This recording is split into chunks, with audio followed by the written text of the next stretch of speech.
You stay out there because the baby's crying is too loud. I, holding the baby, was dragged by my husband and pushed out onto the balcony on a cold winter night. To make matters worse, he locked the window from inside so I couldn't get back in. "Please, open this. Please." Ignoring my pleading as I banged on the window, my husband gulped down his whiskey and went straight into the bedroom, leaving me stranded. The cold wind blew relentlessly on the balcony of the 8th floor apartment, rapidly stealing away my body heat. At this rate, my baby's in danger.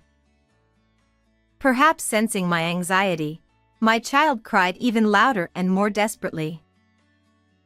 The more I thought about what would happen next, the more overwhelmed I felt by a sense of unease. My name is Nancy, 33 years old. I got married to my husband Jason, who is the same age as me, 4 years ago, and we just had a baby boy 6 months ago. Our relationship was very good until I got pregnant, but around the time I reached 5 months of pregnancy, my husband's attitude suddenly turned cold. Recently, we've been constantly arguing, and my husband keeps berating me at every opportunity. Today, when my husband came home, he blamed me for being tired from childcare and taking a nap. It's your duty as a wife to stay awake and wait for me until I come home. Have some awareness that you're being supported. You're useless because you can't even earn any money. But it's already past 2 in the morning. It's impossible to stay awake until this late. I couldn't bear to hear these words anymore. But just as I retorted, our 6-month-old baby started crying, and no matter how much I tried to soothe him, he wouldn't stop crying. Hush, be quiet. Stay out there. My husband suddenly pushed me out onto the balcony while I was holding the baby, and he locked the door behind me. No matter how much I knocked on the window, my husband, who had gone back to the bedroom, didn't return. Moreover, I was only wearing pajamas with a cardigan on top, and without my phone, I couldn't even call for help. Moreover, we were on the 8th floor of the apartment building, so it was impossible for me to descend on my own. My baby was crying even more in this situation. I can't stay out here in the cold wind like this forever. Worried more about my baby's health than my own, I searched for something to shield us from the wind. Finding a blue tarp in a storage box on the balcony, I used it to huddle with my baby, enduring the cold. As if sensing my anxious feelings, my baby continued to cry, his voice echoing in the cold air. I resigned myself to endure until morning when my husband would hopefully be in a better mood, but I couldn't stop shivering from the cold. As drizzle began to fall and the possibility of snow loomed, my head started to feel foggy. I can't. I need to stay alert. If I fall asleep, it'll be disastrous. I slapped my cheeks to snap out of it, but gradually, my consciousness started to fade. At that moment, I suddenly heard a voice calling out to me. "Is that you, Nancy? What are you doing out here at this hour?" Confused about where the voice was coming from, I looked around, and then I noticed that the partition between our balcony and the neighboring one had been removed. From there, our neighbor, Mrs. Smith, looked at me with concern and spoke. "It's Nancy, right? What happened to you at this hour?" I had a fight with my husband and he kicked me out. He locked the door, so I can't get back in. "What? That's awful to do in the middle of winter. Come on over to my place. It's a good thing I haven't fixed the partition yet." Mrs. Smith removed all the cardboard he had used to cover the hole, making a gap big enough for even an adult to squeeze through. "But isn't it a bother for you at this late hour?" "That's not the point. First, hand over the baby to me." I entrusted the baby to her outstretched hand. And then, taking advantage of her kindness, I also went over to her place. Upon entering the room, she warmly wrapped my baby in a soft, warm blanket. To my surprise, my baby, who had been crying just moments ago, became quiet as if nothing had happened and soon began to breathe softly in his sleep. He must have felt relieved by the warmth. Nancy, please make yourself comfortable and relax. Yes, thank you very much. I'm sorry for intruding in the middle of the night. It was definitely past 2 o'clock when I had argued with my husband. The clock on the wall was showing 3:30. It seemed like I had been on the balcony for about an hour, and my body felt completely chilled, with my limbs tingling as if they were numb. Your baby seems fine. I work night shifts regularly, so I'm used to being up at this hour. Don't worry, just stretch out and relax. Even though she reassured me, I still felt overwhelmed with apologies. However, I realized it was almost time for my early rising mother-in-law to wake up. Quickly contacting her, my mother-in-law chuckled and said, "Oh dear, did you two have another argument?" She agreed to bring the spare key. While waiting for my mother-in-law to arrive, I poured out the events to Mrs. Smith as she inquired. I recounted how my husband's attitude suddenly changed after our child was born, how he shouted at me for not being able to handle household chores despite being a stay-at-home mom, and how he blamed me when the baby cried at night even though he did nothing. She listened earnestly, nodding along with empathy. I feel like I'm failing as a mother, always tired and unable to keep up with the housework. You've been through a lot. You're doing your best. Accustomed to always being blamed by my husband, I had convinced myself that I was at fault. The words "it's not your fault" brought tears to my eyes. At that moment, we heard a soft knocking at the front door. Glancing at the clock, it was nearing 4 o'clock, so it must have been my mother-in-law driving over with the spare key. Mrs. Smith invited my mother-in-law inside, who repeatedly bowed to Mrs. Smith and handed her vegetables freshly picked from her garden. "I'm truly sorry for getting involved in my son's marital disputes." When my mother-in-law asked for the reasons, I recounted everything that had happened. Her face turned crimson with anger as she listened. "Who do you think is providing you with food to eat?" "That's because of Jason." "That's not it. I'm mad at my son. It's inconceivable for him, who can't even cook rice or do household chores, to look down on a stay-at-home mom." Huh? "Jason can't even manage a decent life on his own, can he? And blaming yourself for the baby crying at night, even though it's unavoidable, and leaving him on the balcony. It's pitiful, even for my own grandchild." I'm about to explode with anger. I felt relieved when I realized that my mother-in-law was on my side, not my husband's. Just then, she stood up abruptly and declared her intention to wake Jason up and give him a piece of her mind. She marched off with determination, but I quickly grabbed her arm to stop her. "In about an hour, it'll be time for Jason to wake up. I feel like waking him now might backfire and make him even more grumpy in the morning," I explained. My husband, who usually had a hard time getting up, was extremely irritable in the mornings. I didn't want to force him awake and risk making him even more upset. After hearing my explanation, my mother-in-law reluctantly relented.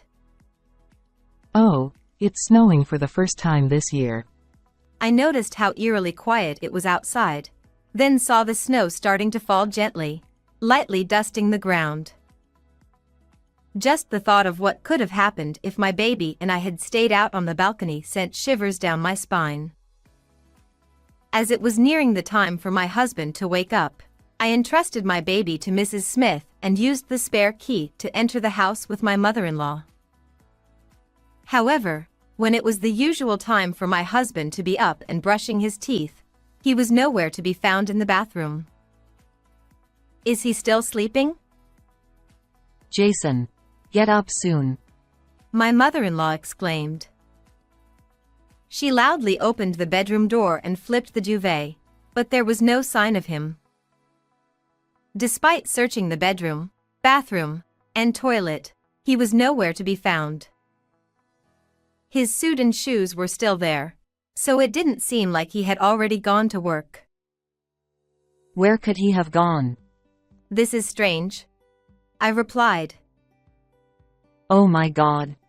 Suddenly, my mother-in-law, while casually opening the curtains on the balcony side, let out a loud scream.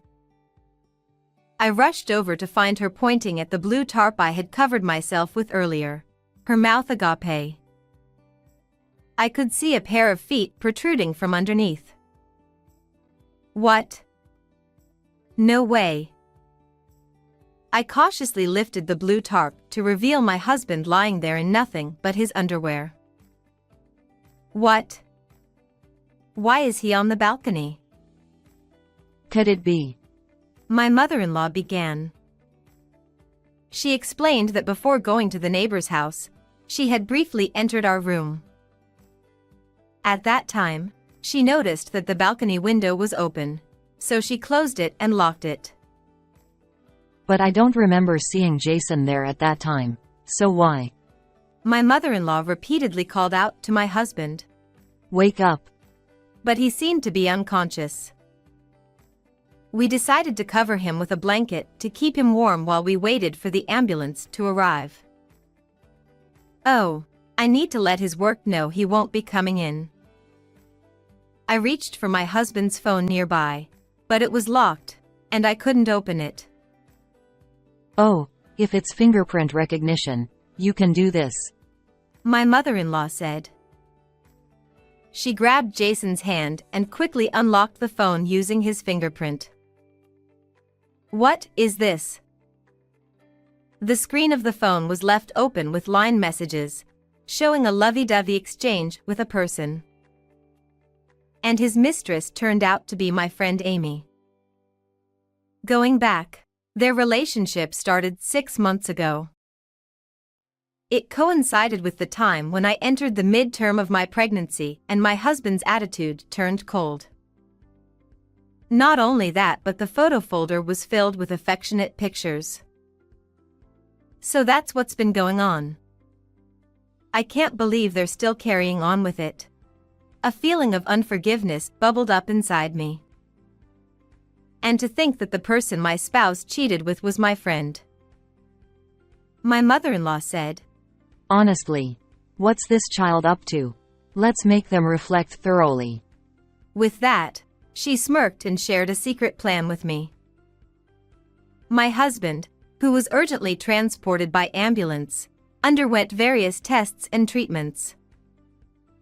After a while, he regained consciousness but was advised to stay hospitalized for a few days just to be safe.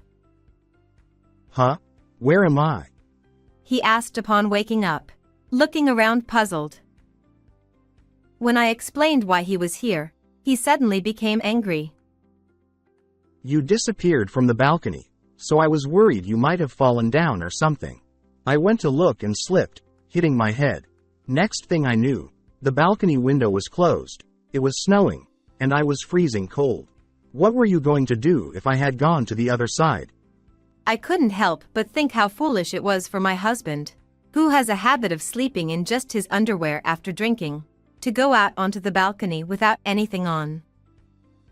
You locked the balcony door as revenge, didn't you? No, that was your mother. You collapsed, and she probably locked it without realizing you were out there. Huh? My mom? Since you couldn't get back inside, I asked your mother to bring the spare key. My husband was quite surprised by his mother's involvement. He kept grumbling about being lectured later or feeling embarrassed if the news spread among relatives. Come to think of it, how did you end up off the balcony? Mrs. Smith next door noticed and helped me. You never even bother to bring in the laundry, so you probably didn't realize the balcony divider was broken. Huh? So when she asked why you were on the balcony at midnight, I spilled the whole story. As the realization sank in, my husband's face twisted into a furious expression, resembling something close to a demon. He muttered things like, Damn it, you're joking, you bitch. or, Remember this later. I responded by thrusting his phone toward him. You've got quite the nerve to say that, I remarked as I glanced at his phone, revealing exchanges with his affair partner and affectionate photos. Jason's face turned pale, his expression shifting to one of concern as he gulped. Not only can I not forgive you for cheating, but to also have relations with my friend is beyond belief. Snooping through your husband's phone without permission. What a despicable woman you are. I was trying to find a contact number to reach your workplace, and WhatsApp happened to be left open. Huh? My workplace? You're taking the day off today. It's only natural to get in touch, isn't it? I proceeded to explain all the reasons for my absence, leaving my husband wide-eyed with surprise before he began to visibly panic. Your boss said, "That's too much. I never thought you were that kind of person. I wonder what will happen from here on out. It could be a demotion or even termination." If I get fired, you'll be the one struggling without income. My husband continued his arrogant attitude towards me, as if it was all my fault. I've been made to believe it was my fault for so long, but not anymore. I don't care about any of that. What's more, I can't stand someone who cheats, let alone someone who puts their own child in danger. I can't stay with you any longer. Let's break up cleanly. That's not happening. Stop messing around. You're supposed to do as I say. He believes that if he shouts and takes on a domineering attitude, I'll obey him. I've come to realize that it's futile to say anything to him. No matter what, I'll make sure to put my stamp on the divorce papers. Furthermore, I've already contacted the affair partner's husband, who is quite furious and will be coming to the hospital soon. I informed him that he was a champion of kickboxing and was muttering about not settling for just compensation. My husband's face changed color for a moment, showing signs of panic, but then he quickly retorted, There's nothing he can do since I'm in the hospital. Just then, my mother-in-law arrived with luggage for the hospital stay. Oh, you're awake, you good for nothing. It's your fault for locking the balcony door. It all started with you kicking Nancy out because the baby's crying was too loud. Well, Seeing him quiet down a bit after being scolded by his mother, I delivered the final blow. That's why I'm filing a police report. huh? Why? Because you put me and the child's life in danger. Isn't it obvious? There's no need to go that far. It was just a silly argument between husband and wife. I suggested both divorce and reporting to the police. I almost lost my precious grandchild. Reflect deeply in the cold prison cell. And with that, goodbye. Don't rush, Nancy. The child needs a father. Let's not divorce. Please don't report to the police. We don't need a father who kicks his child out onto the balcony in the freezing cold. I don't want to go to prison. Spare me, please. Ignoring my husband's crying pleas, I went straight to the police to file a report. After being discharged from the hospital, my husband was arrested by the police, and a verdict is expected to be delivered soon. Considering the severity of his actions, there's no doubt he'll face serious charges. Naturally, he was fired from his job. Once the divorce was finalized, I received property division and compensation for his infidelity from Jason. As a result, He's left with nothing. I also demanded $20,000 in compensation from his affair partner. Apparently, she divorced her husband as well. I'm currently living back at my parents' house with my son. With the absence of my husband, who used to be constantly irritable, my son has been smiling more often. He's thrilled whenever I take him to visit my mother-in-law's place. To protect this adorable smile, I'll continue to shower him with love and raise him with care.